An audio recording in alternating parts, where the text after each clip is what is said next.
Laisse-moi te dire quelque chose que très peu de gens osent dire à voix haute. Si aujourd'hui tu travailles dur, si tu te lèves tôt, si tu fais tout ce qu'il faut pour améliorer ta situation financière, et que malgré ça, tu as toujours cette sensation étrange que l'argent ne reste jamais vraiment, alors ce que tu vas entendre maintenant peut te déranger. Mais ça peut aussi devenir l'un des déclics les plus importants de ta vie. Parce que le problème n'est pas ton salaire. Le problème n'est pas l'économie. Et ce n'est même pas ton niveau d'effort. Le vrai problème, c'est ce que tu continues d'acheter sans jamais remettre en question. La majorité des gens pensent que la richesse dépend uniquement de combien ils gagnent. C'est faux. La richesse dépend surtout de ce que tu refuses d'acheter, même quand tout le monde autour de toi considère ça comme normal. Et il existe un groupe de personnes qui a compris cette vérité depuis des siècles. Un groupe qui n'a jamais basé sa prospérité sur la chance, ni sur des coups de génie isolés, ni sur des tendances passagères. Les Juifs riches. Pas les riches de façade, pas ceux qui exhibent des montres ou des voitures pour impressionner, mais ceux qui construisent une richesse silencieuse, stable, transmissible. Chez eux, l'argent n'est pas une émotion, ce n'est pas une récompense, ce n'est pas un moyen de se prouver quelque chose, c'est un outil stratégique. Et cet outil obéit à des règles très précises.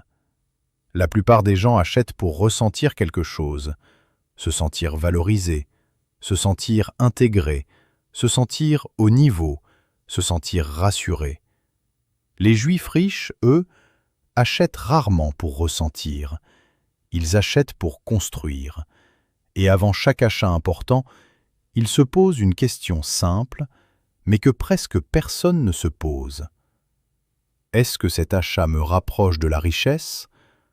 Ou est-ce qu'il m'en éloigne lentement ? Ce qui est fascinant, c'est que la majorité des gens ne se ruinent pas avec de grosses erreurs. Ils se ruinent avec des petites décisions répétées, socialement acceptées. Ils achètent ce que tout le monde achète. Ils consomment ce que tout le monde consomme. Ils justifient leurs dépenses avec des phrases comme « je le mérite »,« ce n'est pas si cher »,« tout le monde fait ça ». Mais les Juifs riches fonctionnent à l'inverse. Ils ne demandent jamais « est-ce que j'en ai envie maintenant ?» Ils demandent toujours « quel est le coût caché de cet achat sur le long terme ?» Parce qu'ils savent quelque chose de fondamental. Chaque euro dépensé sans stratégie est un euro qui ne pourra jamais travailler pour toi. C'est là que se crée le fossé invisible entre deux types de personnes. D'un côté, ceux qui travaillent toute leur vie pour maintenir un certain niveau de consommation. De l'autre, ceux qui construisent lentement, méthodiquement, une richesse qui survit au temps, aux crises et même aux générations. Dans cette vidéo, je vais te révéler 7 choses que les Juifs riches n'achètent jamais. Pas parce qu'ils n'en ont pas les moyens, mais parce qu'ils comprennent ce que ces achats coûtent réellement. Et attention, on ne parle pas ici de choses extravagantes, on ne parle pas de luxe excessif. On parle de choses banales, quotidiennes, normalisées. Des choses que tu vois autour de toi tous les jours. Des choses que tu achètes peut-être sans même y penser. Certaines vont te sembler logiques, d'autres vont te choquer. Et au moins une va te faire dire « mais si je n'achète pas ça, je passe pour quoi ?» Et c'est exactement là que tout commence. Parce que vouloir paraître riche coûte extrêmement cher. Mais vouloir devenir riche demande surtout de la discipline mentale. Avant d'entrer dans le premier point, j'aimerais que tu fasses un petit exercice mental. Repense à tes 3 derniers achats importants. Pose-toi honnêtement la question. Est-ce que cet achat a renforcé ma liberté ou ma dépendance? Si ce genre de réflexion t'intéresse, like cette vidéo maintenant, ça aide énormément le canal à proposer ce type de contenu. Et écris-moi en commentaire, est-ce que tu préfères paraître riche ou devenir réellement riche? Dans le prochain point, nous allons commencer très concrètement, avec quelque chose que presque tout le monde achète, quelque chose de socialement valorisé, mais que les Juifs riches évitent avec une discipline impressionnante. Et quand tu comprendras pourquoi, tu ne verras plus jamais cet achat de la même façon. Il existe une catégorie d'achats que presque tout le monde fait, sans jamais le dire clairement. Des achats qui ne répondent pas à un besoin réel, ni à une utilité concrète, mais à quelque chose de beaucoup plus subtil, le regard des autres. Les Juifs riches ont une règle extrêmement stricte à ce sujet, une règle silencieuse, rarement formulée à voix haute, mais appliquée avec une discipline impressionnante. Ils n'achètent pas pour impressionner, jamais. Et cette seule décision explique pourquoi tant de personnes gagnent correctement leur vie sans jamais construire de véritable richesse. Pose-toi une question honnête, sans te justifier. Combien de fois as-tu acheté quelque chose surtout pour ce que les autres allaient penser de toi? Une voiture un peu trop chère parce qu'elle fait plus sérieux. Un téléphone dernier cri alors que l'ancien fonctionnait parfaitement. Des vêtements de marque pour envoyer un signal de réussite. Des sorties, des restaurants, des vacances choisies plus pour être montrées que réellement vécues. La société moderne nous a conditionnés à associer statut visible et réussite réelle. Mais les Juifs riches ont compris une vérité inconfortable. Le statut visible est souvent l'ennemi direct de la richesse durable. Dans leur culture, quelqu'un qui cherche à impressionner en dit souvent plus sur ses insécurités financières que sur sa réussite. Ils considèrent que celui qui a besoin de montrer ce qu'il possède n'a pas encore construit quelque chose de vraiment solide. Il existe même une logique implicite chez eux. Si tu dois le prouver, c'est que ce n'est pas encore établi. C'est là que beaucoup de gens tombent dans un piège extrêmement dangereux. Ils commencent à gagner un peu plus d'argent, et immédiatement, leur niveau de vie augmente. Nouvelle voiture, nouveau téléphone, nouveaux standards sociaux. Résultat, ils gagnent plus, mais restent tout aussi vulnérables. Leurs revenus augmentent, mais leur liberté, elle, n'évolue pas. Les Juifs riches font exactement l'inverse. Quand leurs revenus augmentent, leur style de vie reste étonnamment stable. Pas par avarice, pas par peur, mais par stratégie consciente. Ils savent que chaque euro dépensé pour impressionner est un euro qui ne pourra jamais être investi, protégé ou transmis. Ils préfèrent la sécurité à l'apparence, la liberté à la validation sociale, la discrétion à l'admiration. C'est pour cette raison que beaucoup de Juifs riches ne ressemblent pas à ce que la société imagine comme des riches. Pas de logo criard, pas d'ostentation inutile, pas de démonstration permanente.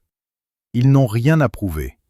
Ils se posent une question simple avant chaque achat lié au statut.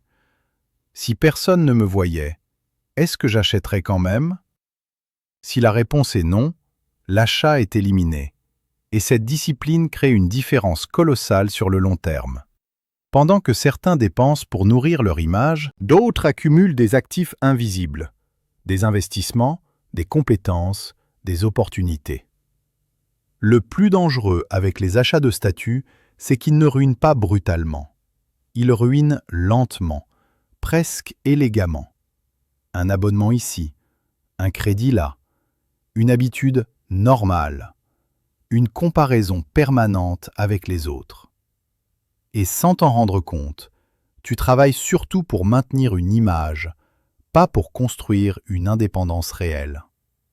Les Juifs riches refusent catégoriquement de payer le prix émotionnel de la comparaison.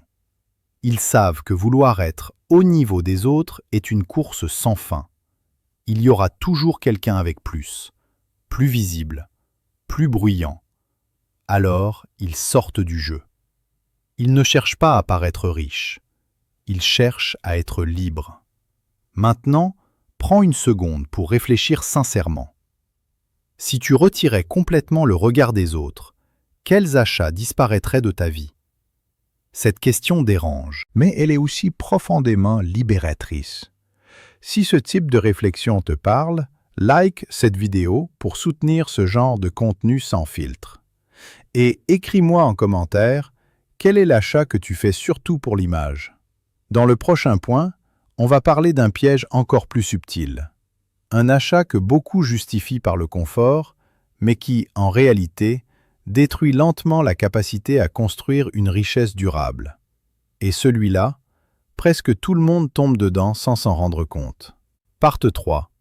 Il existe une autre chose que les Juifs riches n'achètent presque jamais, et celle-ci est encore plus sournoise que le statut social, parce qu'elle se cache derrière un mot très séduisant, le confort. Pose-toi cette question, honnêtement. Combien d'achats fais-tu aujourd'hui simplement pour éviter un effort, une gêne ou une contrainte? La société moderne vend le confort comme un progrès, comme une preuve d'évolution, comme quelque chose de logique. Mais les Juifs riches ont une vision très différente du confort. Pour eux, le confort excessif est souvent un frein invisible à la construction de la richesse. Ils savent que payer pour éviter l'effort peut coûter bien plus cher que l'effort lui-même. Regarde autour de toi. Livraison systématique au lieu de cuisiner. Abonnements multiples parce que c'est pratique. Service payant pour gagner quelques minutes. Solution rapide pour éviter d'apprendre, de comprendre ou de faire soi-même. Pris séparément, ces dépenses semblent anodines. Mais mises bout à bout, elles créent une dépendance silencieuse. Les Juifs riches se posent une question très simple avant ce type d'achat. Est-ce que je paye pour gagner du temps stratégique ou pour éviter un effort nécessaire? La nuance est énorme. Payer pour déléguer ce qui n'a aucune valeur stratégique est intelligent. Mais payer pour éviter d'apprendre, de structurer ou de réfléchir, ça, c'est extrêmement dangereux. Parce que l'effort évité aujourd'hui devient une faiblesse demain. Beaucoup de gens pensent que les riches cherchent le confort maximal. C'est faux. Les Juifs riches cherchent la maîtrise avant le confort. Ils acceptent volontairement certaines contraintes. Apprendre au lieu de déléguer trop vite. Comprendre au lieu de payer quelqu'un pour masquer le problème. Faire eux-mêmes au début, même si ce n'est pas confortable. Pourquoi? Parce qu'ils savent que la richesse durable repose sur des compétences, pas sur des raccourcis.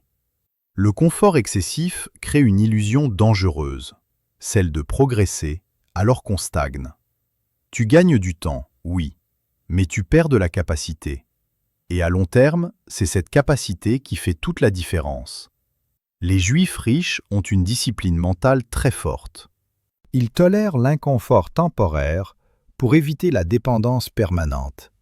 Ils savent que chaque fois que tu payes pour éviter un effort, tu renforces l'idée que tu n'es pas capable sans aide extérieure. Et ça, c'est un poison lent. Prenons un exemple simple. Quelqu'un qui paye toujours pour que tout soit fait à sa place finit par ne plus savoir comment fonctionne sa propre vie financière, ses dépenses, ses contrats, ses choix. À l'inverse, quelqu'un qui accepte l'inconfort d'apprendre gagne quelque chose de bien plus précieux que du temps, le contrôle. Les Juifs riches n'achètent pas le confort qui affaiblit, ils investissent dans le confort qui libère. Et la différence entre les deux est cruciale. Le confort qui libère te permet de te concentrer sur ce qui crée de la valeur, renforce ta capacité de décision, t'offre une vraie marge de manœuvre. Le confort qui affaiblit t'éloigne de la compréhension, te rend dépendant. Vide ton argent sans jamais augmenter ta puissance. C'est pour ça que beaucoup de gens vivent confortablement, mais restent financièrement fragiles.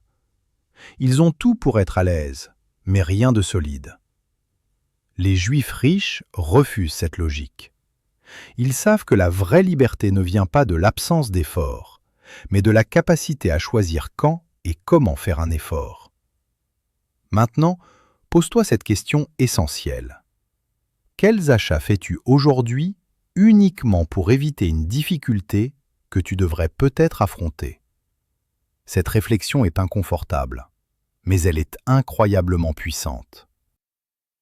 Si ce type de contenu t'aide à voir l'argent autrement, like cette vidéo pour soutenir ce travail. Et écris-moi en commentaire quel confort te coûte le plus cher sans que tu t'en rendes compte. Dans le prochain point, on va aborder une dépense que beaucoup considèrent comme intelligente, mais qui, en réalité, piège énormément de gens dans une illusion de sécurité. Et celle-là, tu ne t'y attends probablement pas. Il existe une dépense que beaucoup de gens considèrent comme responsable, mature, intelligente. Une dépense qui donne l'impression d'être prudent, organisé, dans les clous.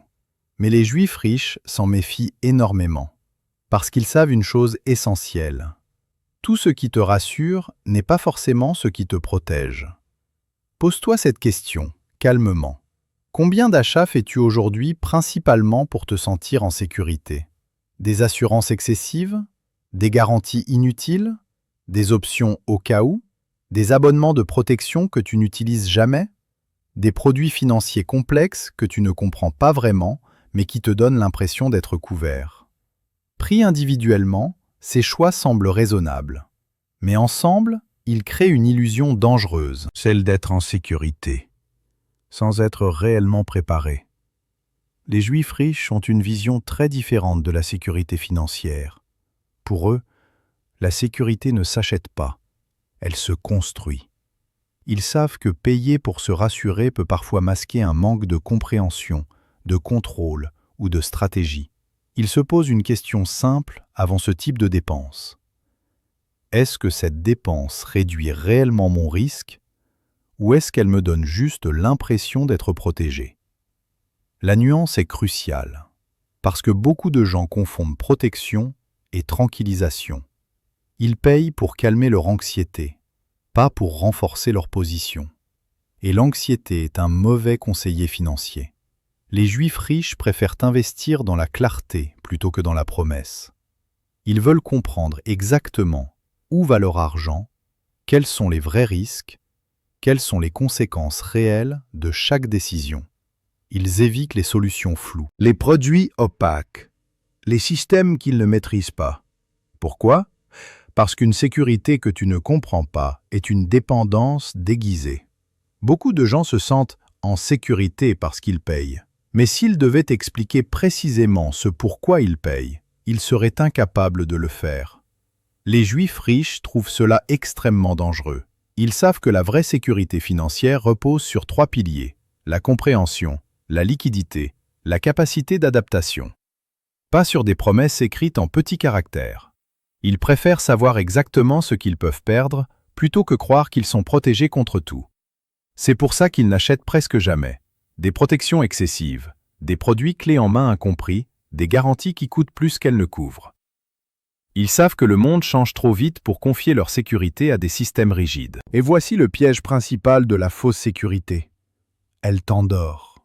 Tu te dis « Je suis couvert, je suis protégé, j'ai fait ce qu'il fallait ». Et pendant ce temps, tu n'apprends pas. Tu ne renforces pas ta capacité à réagir. Tu ne développes pas ta résilience financière.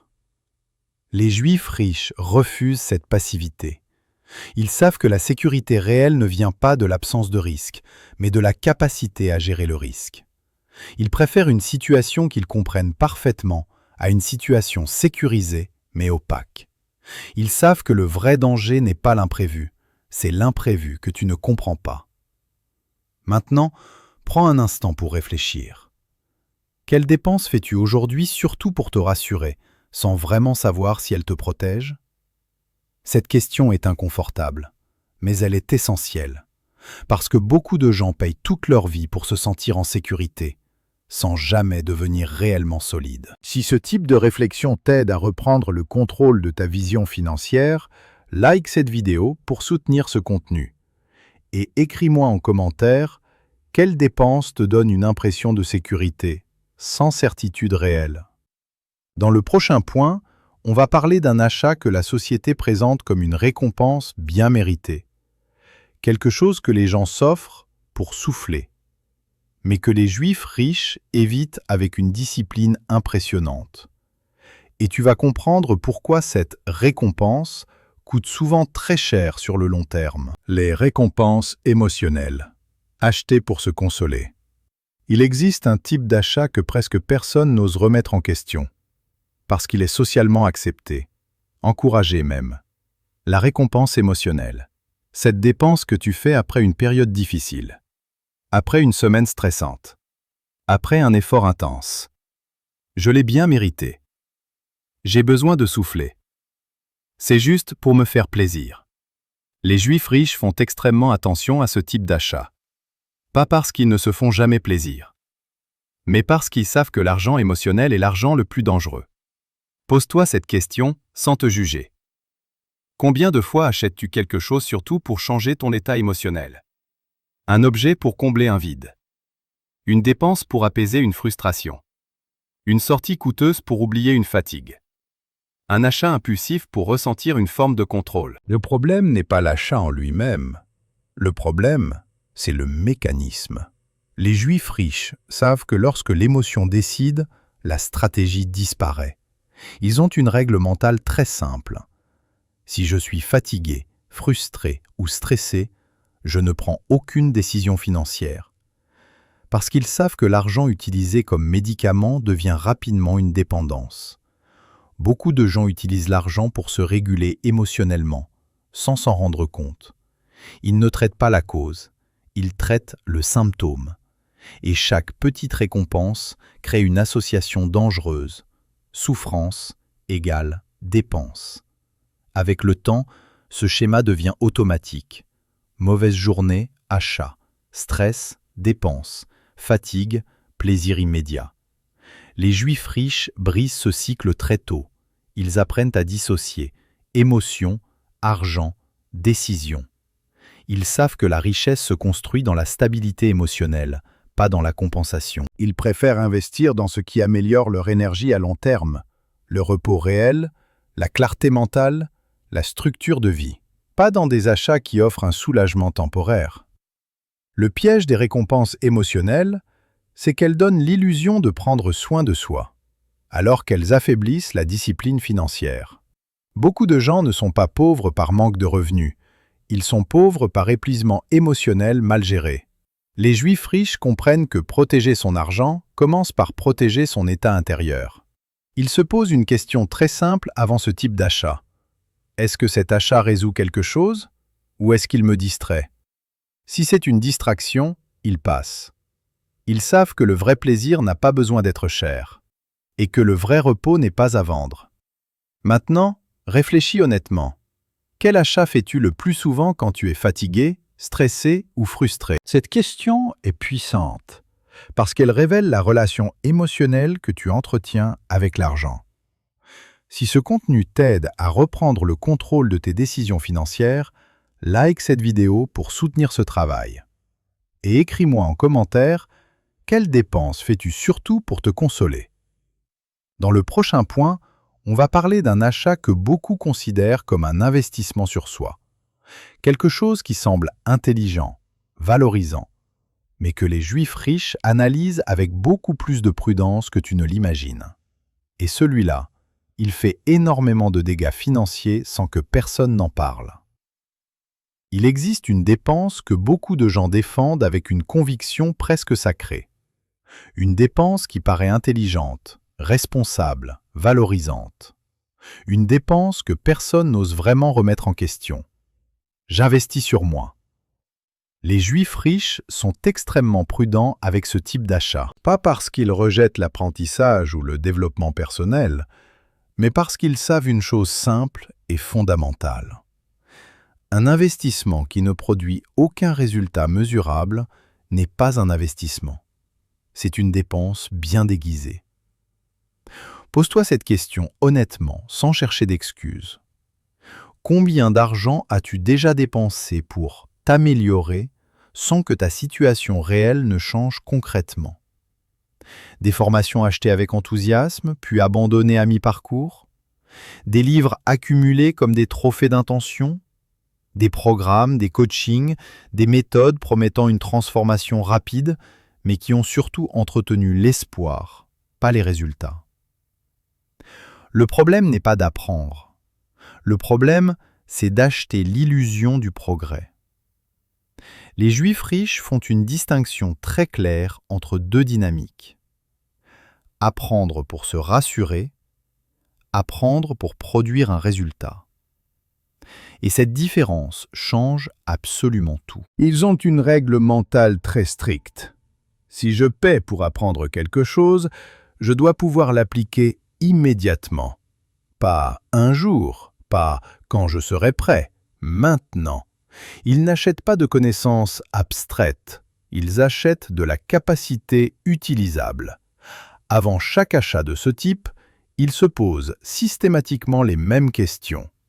Quelles compétences concrètes vais-je acquérir? Comment cette compétence va-t-elle améliorer ma situation réelle?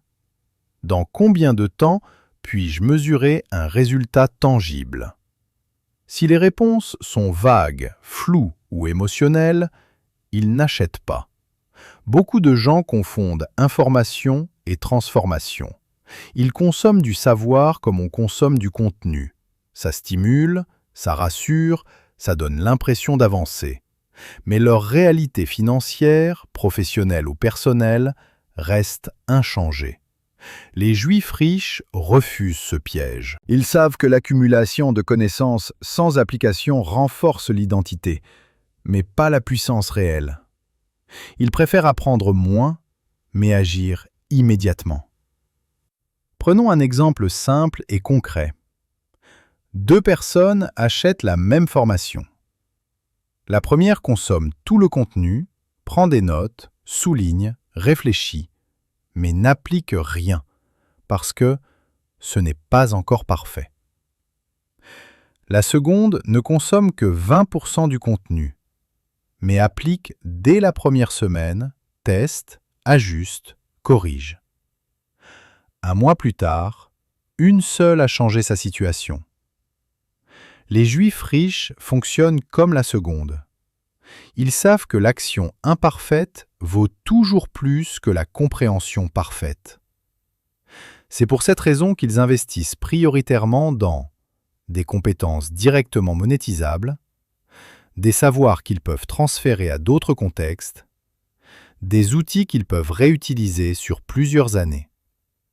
Ils évitent avec soin les promesses vagues, les méthodes universelles censées marcher pour tout le monde, les formations qui flattent l'ego mais ne transforment pas les comportements. Le vrai danger des investissements sur soi mal compris, c'est qu'ils retardent l'action. Tu te dis « Je me prépare encore un peu. Il me manque juste une information. Après cette formation, je me lance. » Et ce « après » devient une prison confortable. Les Juifs riches ont une mentalité radicalement différente. Ils apprennent en faisant. Ils acceptent l'imperfection. Ils acceptent l'erreur. Ils acceptent l'inconfort du réel. Parce qu'ils savent que la richesse ne récompense pas les plus instruits, mais les plus opérationnels. Pour eux, le vrai investissement sur soi est souvent inconfortable. Il oblige à produire, à s'exposer, à confronter la réalité sans filtre, pas à collectionner des connaissances rassurantes. Maintenant, sois totalement honnête avec toi-même. Quel investissement sur toi t'a réellement apporté un résultat concret et mesurable? Si la réponse est claire, précise, vérifiable, alors c'était un vrai investissement. Si elle est floue, émotionnelle ou difficile à formuler, alors c'était probablement une dépense bien emballée. Si ce type de réflexion t'aide à voir plus clair dans tes décisions financières, like cette vidéo pour soutenir ce contenu exigeant. Et écris-moi en commentaire quel apprentissage t'a vraiment fait passer à l'action. Dans le prochain point, on va parler d'un achat que la société considère comme indispensable à une vie normale. Quelque chose que presque tout le monde accepte sans jamais le questionner, mais que les Juifs riches analysent avec une rigueur extrême.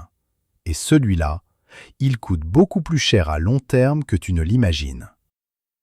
Il existe une dépense que la société présente comme indispensable. Quelque chose que presque tout le monde accepte sans discuter, parce que c'est comme ça que la vie fonctionne. La vie normale à crédit. Maison trop grande pour un couple. Voiture financée sur plusieurs années.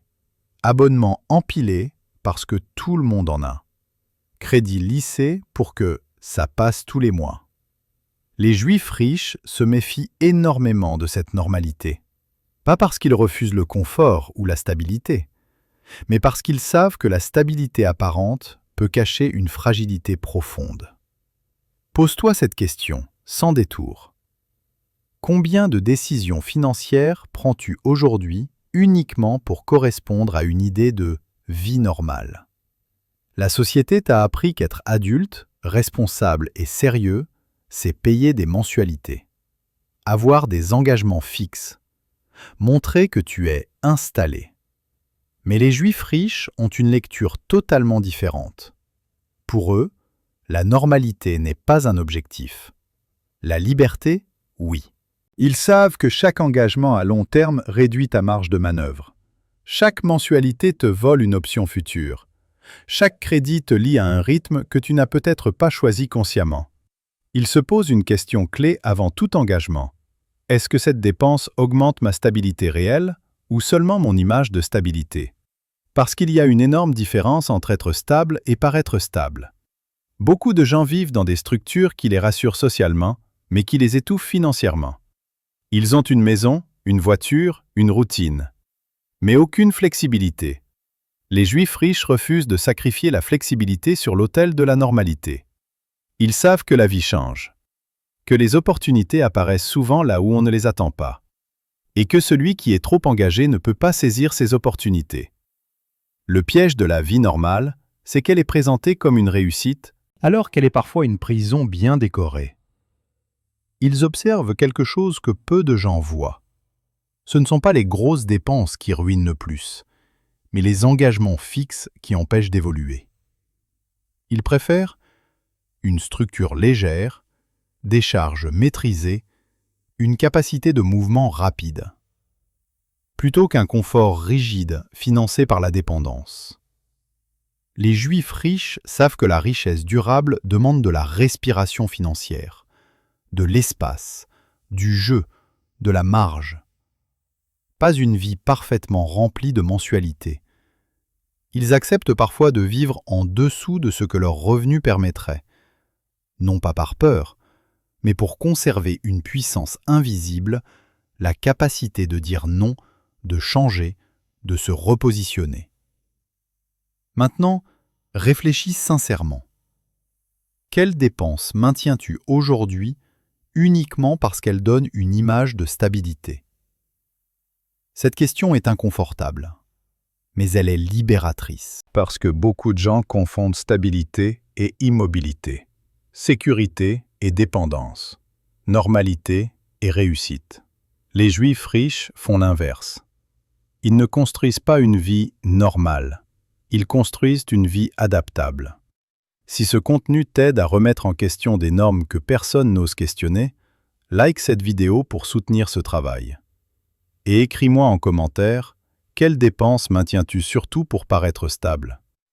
Dans le prochain point, on va aborder la dernière chose, celle qui relie toutes les autres. Celle qui explique pourquoi certaines personnes restent prisonnières toute leur vie, pendant que d'autres transmettent une richesse générationnelle. Et celle-là, elle va te forcer à regarder ta relation à l'argent d'une manière totalement différente. Il existe une dernière chose que les Juifs riches n'achètent jamais. Et celle-ci est la plus invisible, mais aussi la plus destructrice. Parce qu'elle ne se voit pas sur un relevé bancaire. Elle se cache derrière des comportements normaux, des choix discrets, des compromis silencieux.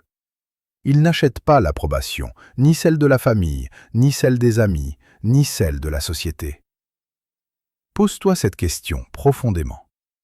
Combien de décisions financières prends-tu aujourd'hui pour être accepté, compris ou validé par les autres? Accepter une dépense pour ne pas décevoir, dire oui à un mode de vie pour ne pas être jugé, maintenir un rythme pour ne pas paraître en retard, acheter, participer, suivre pour éviter l'exclusion. La plupart des gens ne dépensent pas pour eux, ils dépensent pour leur place dans le groupe. Les Juifs riches ont compris quelque chose de fondamental. L'approbation est l'une des monnaies les plus chères au monde, et elle ne rapporte jamais d'intérêt. Dans leur culture, être financièrement indépendant signifie aussi être psychologiquement indépendant. Ils savent que tant que ton argent dépend du regard des autres, tu n'es pas libre. Ils se posent une question très simple, mais radicale. Si personne n'était là pour regarder, est-ce que je ferais ce choix? Si la réponse est non, ils s'arrêtent. Ils savent que chercher l'approbation coûte de l'argent, de l'énergie, du temps et surtout de la direction. Parce que quand tu veux plaire à tout le monde, tu perds ton axe. Les Juifs riches acceptent très tôt une chose difficile. Être incompris vaut souvent mieux qu'être approuvé. Ils savent que toute personne qui sort du cadre sera critiquée, questionnée, parfois rejetée. Mais ils savent aussi que la richesse ne se construit jamais dans la conformité totale. Le piège de l'approbation, c'est qu'il est invisible. Tu te dis, ce n'est pas si grave, c'est normal. Je ne veux pas créer de tension. Et petit à petit, tu ajustes ta vie, tes dépenses, tes choix, jusqu'à ne plus savoir ce que toi, tu veux vraiment. Les Juifs riches refusent cette dilution. Ils savent que chaque oui dit pour être accepté est souvent un non dit à leur avenir. Et c'est ici que toutes les choses que nous avons vues se rejoignent. Les achats pour impressionner, le confort qui affaiblit, la fausse sécurité, les récompenses émotionnelles, les faux investissements sur soi, la vie normale à crédit. Tout cela a un point commun, le besoin de se conformer. Et maintenant, le climax de cette vidéo. La vraie différence entre ceux qui restent coincés financièrement et ceux qui construisent une richesse durable n'est pas l'intelligence, ni la chance, ni même le revenu. C'est la capacité à dire non. Non à ce qui est normal. Non à ce qui rassure les autres. Non à ce qui donne une image acceptable, mais vide. Les Juifs riches construisent leur richesse dans le refus conscient. Ils refusent d'acheter ce qui les éloigne de leur liberté, même si tout le monde autour d'eux dit que c'est comme ça. Et maintenant, la question la plus importante de cette vidéo. À quoi dis-tu oui aujourd'hui, uniquement pour être accepté? Parce que tant que cette réponse n'est pas claire, ta relation à l'argent restera floue. Le vrai choix. La richesse ne commence pas par ce que tu achètes. Elle commence par ce que tu refuses d'acheter. Refuser de payer pour l'image. Refuser de payer pour calmer ses émotions. Refuser de payer pour rassurer les autres. Refuser de payer pour appartenir. C'est inconfortable, mais c'est libérateur. Si cette vidéo t'a aidé à voir ton argent autrement, like la vidéo. Ça aide énormément le canal à continuer ce travail de fond. Et écris-moi en commentaire, quelle est la première chose que tu vas arrêter d'acheter après cette vidéo? Abonne-toi au canal si tu veux continuer à comprendre l'argent avec lucidité, stratégie et indépendance. Loin des illusions, loin des normes aveugles. Parce que la vraie richesse n'est pas visible. Elle se construit en silence. Et elle commence toujours par un choix conscient.